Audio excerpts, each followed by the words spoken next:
Mon cher ami, souvenir pour souvenir, quand vous prenez l'histoire de Lobito, c'est autour de 1970 que l'Africain Savimbi et sa rébellion avaient planté des eucalyptus sur le chemin qui conduit à Lobito, de l'Angola jusqu'au port à l'océan. Si vous voyez un président américain en fin mandat effectuer le déplacement en personne sans envoyer un émissaire, même s'il est venu pour ce que vous appelez médiation, il n'est pas venu pour la médiation. Il n'a que faire avec l'Afrique. Il est venu pour l'intérêt des Américains. Ce chemin de fer de Lobito, ce corridor de Lobito, l'Amérique a dit qu'il va supplier avec un montant de 638 millions pour que les travaux avancent. C'est pour ouvrir une voie de sortie de nos minerais, d'abord à peu de frais. La guerre fournit ces minerais et le chemin de fer va les transporter de manière rapide et ils vont payer moins cher. Parce que dans les conditions actuelles, ce corridor est enfermé.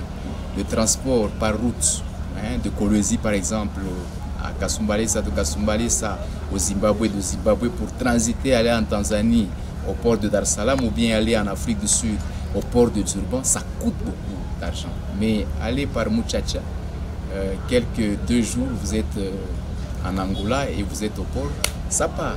Voilà comment moi j'analyse ce corridor de Lobito. Donc que les Africains, les Congolais que nous sommes, nous ne puissions pas nous leurrer, ce sont les intérêts américains occidentaux qui vont primer.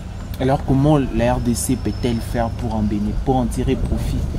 Bon, pour en tirer profit, la RDC peut payer de nouvelles locomotives avec beaucoup de tracteurs.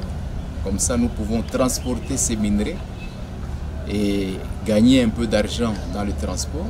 La RDC doit tout faire pour rééquiper notre armée et remonter le moral des troupes qui sont sur le front, payer bien nos militaires de sorte qu'ils puissent mettre fin à la guerre et mettre fin en même temps à l'insécurité. Et à ce moment-là, créer aussi des unités de production. Ce sont nos mines. Les Chinois sont patrons, les Indiens sont patrons, les Coréens sont pas, les Zimbabwéens sont. Qu'on remette, comme on l'a fait avec la Gécamine, on a récupéré la Gécamine. C'est nous, Congolais, qui gérons maintenant la Gécamine. On peut le faire avec toutes les autres mines. Ceux qui ont amené leurs capitaux, ils se soumettent aux lois de notre pays. Nous devons avoir des lois fortes qui s'imposent à tous et qui s'opposent à tous, en commençant par nous-mêmes, Congolais, du chef de l'État au huissier de la République et de tous les étrangers qui viennent. Nous sommes le seul pays au monde où l'étranger vient, il s'impose. Le seul pays au monde. Donc nous sommes en train de subir le poids de l'inconscience de nos ancêtres et des pionniers que vous appelez pionniers de l'indépendance. C'est du foutu, excusez-moi le terme. Il faudrait qu'on puisse réfléchir autrement. Voilà mon point de vue.